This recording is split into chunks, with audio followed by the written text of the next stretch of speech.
बिस्मिल्लाहिर्रहमानिर्रहीम अस्सलाम वालेकुम। मैं हूं महरीन सब्तैन। देखिए आप मेरा यूट्यूब चैनल और फेसबुक पेज। नाज़रीन, एक वीडियो वायरल है और इस वीडियो पे बेतहाशा कमेंट्स हो रहे हैं।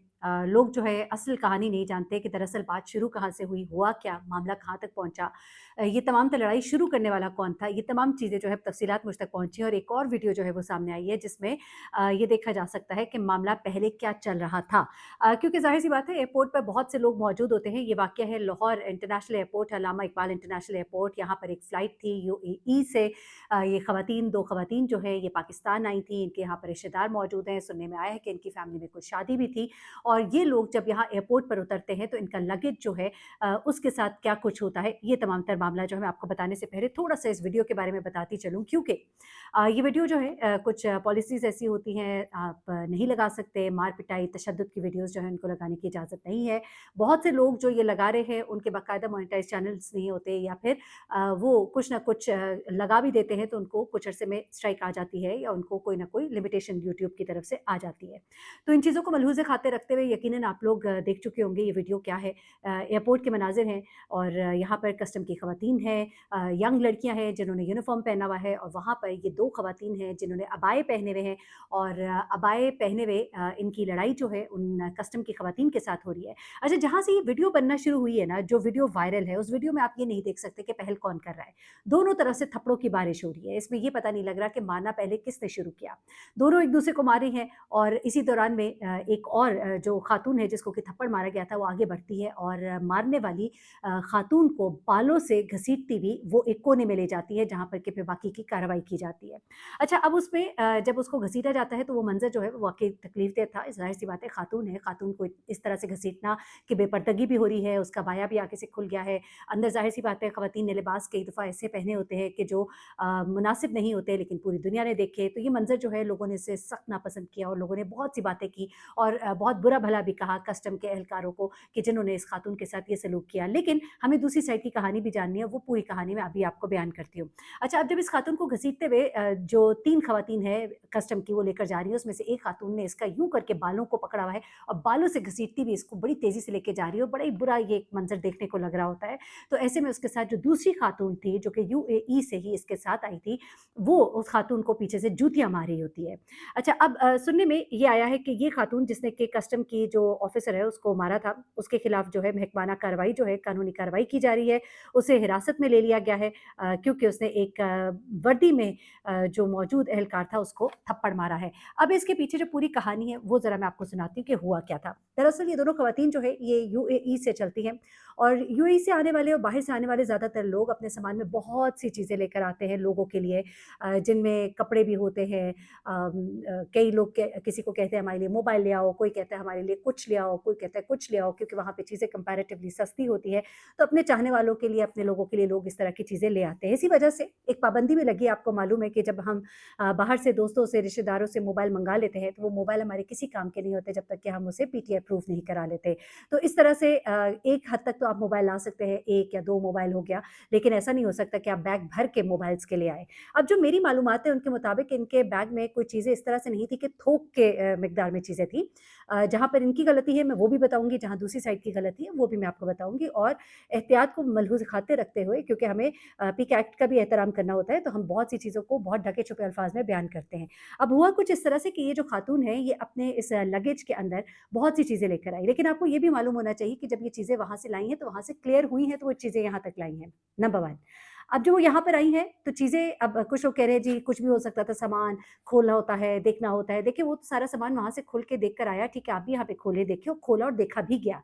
अब यहाँ पर सामान के अंदर से लहंगे निकलते हैं, उसके बाद सामान के अंदर से सीसीटीवी कैमराज़ मिलते हैं, सर्विलेंस के जो आलात होते हैं उनके ऊपर थोड़ी-सी पाबंदी भी है। और इस इतनी नहीं है, मैं बहुत से लोगों को जानती हूँ जो कि लेकर आते हैं वहाँ पर घर की सर्विलेंस के लिए, घर की जो एक देखभाल के हवाले से जो कैमराज़ हैं, वो बहुत अच्छे हैं क्वालिटी वाइज़, और बड़े सस्ते भी मिल जाते हैं। इसलिए हमारे भी अपने जानने वालों में कई लोग ऐसे हैं जिनको मैंने सुना है कि वो बाहर से अपने आने-जाने वालों के हाथ कोई न कोई इस तरह की चीज़ आइटम मँगा लेते हैं। तो ये जब सीसीटीवी कैमरा और ये सब कुछ इस सामान में होता है, तो कस्टम की जो एहलकार ख़वातीन हैं, वो इनसे कहती हैं कि जी, ये जो आप चीज़ें लेकर आई हैं, इसके ऊपर आपको कस्टम क्लीयरेंस देनी होगी। अब यहाँ पे ये कहती हैं कि देखिए, ये तो ऐसी कोई चीज़ नहीं है, इसके अंदर कुछ ऐसा नहीं है, हम वहाँ से लेकर आए हैं, वहाँ तो कुछ नहीं हुआ, यहाँ पर क्यों है? और ये तो चीज़ें हम अपने दोस्तों के लिए है, बाप के लिए लेकर आए हैं, ये तो गिफ्ट्स हैं। अब यहाँ पे ये भी होता है कि बहुत से लोग जब बाहर से आते हैं, तो ऐसी चीज़ें भी लेकर आते हैं जिनको यहाँ लाकर बेचा जाता है, बिज़नेस किया जाता है, यहाँ से वहाँ ले जाया जाता है, वहाँ से यहाँ लाया जाता है। तो इस चीज़ को भी देखते हुए कस्टम के कुछ रूल्स हैं जो आपको फॉलो करने होते हैं। देखिए रूल्स के आगे कोई दूसरी बात नहीं है। ये नहीं कि आप पाकिस्तान में आ गए हैं तो आप शेर हो जाए और आप बदमाशी पे उतर आए और बाहर आपकी चूँ-चाँ कुछ भी नहीं निकलती। आपको मालूम ही है कि मदीना मुनव्वरा में जिस खातून ने एक थप्पड़ मारा था, उसको आगे से 2 थप्पड़ पिटे थे और उसके ऊपर बाकायदा कानूनी कार्रवाई भी की गई। तो यहाँ पर अगर आकर आप ये समझते हैं कि आप शेर हो जाएँगे, लेकिन अब मुझे जो कुछ मालूमात मैंने ली, ज़ाहिर-सी बात है एयरपोर्ट पे कुछ लोग होते हैं, उनसे मैंने कुछ चीज़ें पूछी, तो मालूम हुआ, जो मुझे मालूम हुआ वो मैं आपके सामने रख देती हूँ। उसमें ये हुआ कि जनाब जब इनसे कहा गया कि आपको इस पर ड्यूटी देनी पड़ेगी, तो उन्होंने इसके ऊपर शोर-शराबा करके निकलने की कोशिश की। इन्होंने अपना बैग जो है वो घसीट कर जाने की कोशिश की, तो इनका हाथ पकड़ के रोका गया। इन्होंने जब ये रुकी नहीं, इनको लगा कि शायद हम खातून हैं, हम इस तरह से निकल जाएँगे, तो इनको ज़ाहिर-सी बात है फिर इस तरह खवातीन को डील करने के लिए वहाँ पे खवातीन एहलकार भी होती हैं। इनको रोका गया, इनका हाथ पकड़ा गया, इनसे मतलब गुस्से से, जैसे आपको पता है कि फिर ज़ाहिर-सी बात है जब कुछ खींचातानी होती है या कोई इस तरह की हरकत करेगा कि आप अपना बैग घसीट के लेके जा रहे हैं, तो फिर तो इस तरह हर कोई बंदा ये हरकत कर लेगा, यूँ घसीट-घसूट के चला जाएगा, तो फिर रिट कहाँ कायम होगी? तो वहाँ पर रिट कायम करने के लिए इनसे बैग जो है वो मैंने सुना है, अब हो सकता है इसमें कोई गलती हो, तो मैं मुबैय्यना तौर पे कह देती हूँ कि इनसे बैग जो है वो वापस छीना गया, इनका हाथ झटक के जिस तरह भी छीना गया या इनको कोई धक्का लगा होगा, जिसमें मैं समझती हूँ कि गलती उनकी है कि अगर कोई आपके साथ कोई डीलिंग कर रहा है, तो आपको वहाँ रुकना चाहिए। मैं यहाँ तक उनकी गलती कह रही हूँ, जो हुआ बाकी सब मैं उसकी बात नहीं कर रही।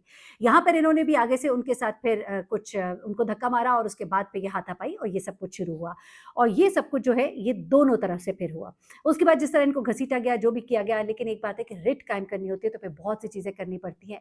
हम तो इंटरनेशनली देखते हैं, बहुत कुछ होता है, लेकिन आपको याद होगा कि लंदन में भी जो वाक़या हुआ था, वहाँ पर भी वो जो 2 भाई थे जिन्होंने फिर वो खातून पुलिस ऑफ़िसर को मारा था, तो उससे पहले तो वो मान ही नहीं रहे थे कि हमने पहले मारा, फिर सीसीटीवी कैमरा फुटेजेस वहाँ से निकली और उसके बाद जब केस पूरा चला और बहुत वायरल हुआ, लोगों ने बहुत लान-तान की, तो फिर समझ आई, पता लगा कि पहले इन्होंने मारा था। तो इसी तरह से यहाँ पर भी ये अभी मैं समझती हूँ कि इनको भी चाहिए कि वो फुटेजेस, कैमराज़ लगे हुए हैं एयरपोर्ट के अंदर, उनको निकालिए, दिखाइए, लोगों को बताइए, क्योंकि लोगों में बहुत गम-ओ-गुस्सा है और वो कहते हैं कि जो स्टार्ट है इनकी तरफ से किया गया। अच्छा, अब यहाँ पर क्या होता है कि जनाब ये इनको यूँ जब घसीटा गया और उसके बाद फिर दूसरी तरफ से मारा भी गया और फिर लोगों ने वीडियोज़ भी बनाई, वीडियोज़ वायरल भी हुई, तो कुछ कहानियाँ जो है लोगों ने बयान की जिसमें उन्होंने ये कहा कि कई दफ़ा ऐसा होता है कि उनके जो लगेज जो है उनमें कोई ऐसी चीज़ नहीं होती, मेहमानों की चीज़ें होती हैं, वो चीज़ें निकाली जानी शुरू हो जाती हैं, उनको हिरासा किया जाता है, उन्हें कहा जाता है कि इसके ऊपर आप नहीं देंगे तो ये आप नहीं ले जा सकते और फिर कुछ ना कुछ देकर आप उसे कह सकते हैं कि लोग कहते हैं कि कुछ ना कुछ, और मैं ये बात पाकिस्तान की सिर्फ़ बात नहीं कर रही हूँ, मैं आपको ये बताऊँ कि ये चीज़ जो है ना, ये मैंने इंटरनेशनली देखा है, कई ममालिक में ट्रैवल करते हुए ज़रा-सा भी मसला होता है तो जिस तरह मेरे फ़ादर एक दफ़ा आ रहे थे, मैं उनके साथ थी और मेरे फ़ादर के बटुए में सारे वो पैसे डॉलर्स थे, जो हम सब ग्रुप के हम कैरी करते हैं। हम as a family, as a group travel कर रहे थे और एक रिलिजियस टूर था और वहाँ पर वो पैसे जो है उनके बटुए में थे। अब मैं उस मुल्क का नाम नहीं लेती क्योंकि हमें इन ममालिक में बहुत जाना होता है, तो फिर कई दफ़ा प्रॉब्लम्स भी हो जाती हैं। लेकिन अब क्या होता है कि वो बटुआ जो है उसमें पैसे जो थे वो फिर भी इतनी अमाउंट ज़्यादा नहीं थी कि जिस पे कि वो करते, लेकिन उन्होंने तंग किया और फिर उन्होंने कुछ ऐसा इशारा किया जिसका मतलब ये था कि कुछ दो तो निकलो। और मैंने उसकी तो मैं साइड पे खड़ी थी, मैंने थोड़ी-सी उसकी वीडियो बनाई और उसकी एकदम मेरे पे नज़र पड़ी और उसने फिर एकदम वो परेशान हो गया, फिर उसने मुझे बुलाया एंड आई न्यू कि वो मेरा मोबाइल छीनेंगे या उसको डिलीट करवाने की कोशिश करेंगे, तो मैंने पहले से कह दिया, मैंने कहा कि आप ये हरकत बंद करें, मैं इसको डिलीट कर देती हूँ और उसने फिर हमें जाने दिया। He was wrong there. तो ये चीज़ें होती हैं, सिर्फ़ पाकिस्तान में नहीं, बहुत सी जगहों पे होती है। अब मैं ये कहकर ये नहीं कह रही कि यहाँ पर ये हुआ होगा, लेकिन यहाँ पे ये ज़रूर हुआ है कि जब चीज़ें उनकी क्लियर नहीं करने दी गई और जिसमें वो कह रहे हैं खुद कि जी ऐसी वैल्यूएबल आइटम्स थी जिनके ऊपर कस्टम ड्यूटी लगती है, ऐसे सर्विलेंस आइटम्स थे, सीसीटीवी कैमराज़ थी, तो उसके ऊपर उनको ये करना ही था। हैविंग सेड दैट, अब इनके खिलाफ केस जो है वो कर दिया गया है, लेकिन मुझे याद आया कि कोयटा के जो कमिश्नर साहब हैं, जब कोयटा से इस्लामाबाद फ्लाइट जा रही थी और उनकी बेटी फ्लाइट में थे, उन्होंने बदतमीज़ी की, उनको जहाज़ से ऑफलोड किया गया, तो उनकी बेटी ने उतरते हुए होस्टेस के मुँह पे मुक्का मारा, वो ज़ख्मी भी हुई, उसके मुँह से खून निकल आया, उसे हॉस्पिटल एडमिट करना पड़ा। फिर उसके बाद जब ये उतरे तो फ़ौरन ही कोयटा के जो सर्विंग कमिश्नर हैं, वो वहाँ पर पहुँचते हैं, सुलह सफ़ाई कराते हैं, एएसएफ इनको गिरफ्तार करने लगती है, लेकिन फिर माफ़ीनामा लिख कर दिया जाता है, उनको छोड़ दिया जाता है। तो फिर मैं समझती हूँ कि सलूक सबके लिए बराबर होना चाहिए और अगर उनकी तरफ से कोई माफ़ीनामा लिख कर दिया जाता है, तो मामले को रफ़ा-दफ़ा करना चाहिए और हाँ, बिल्कुल कस्टम ड्यूटी आप लगाइए, जहाँ पर जो चीज़ बनती है, जो कानून के मुताबिक होना चाहिए, वो होना चाहिए और अपने जज़्बात को काबू में रखा करें। क्या हुआ कि पाकिस्तान है, इसका मतलब ये तो नहीं कि आप यहाँ पर आकर जो चाहेंगे कर लेंगे। अपना बहुत ख्याल रखिएगा, दुआ में याद रखिएगा। अल्लाह हाफ़िज़।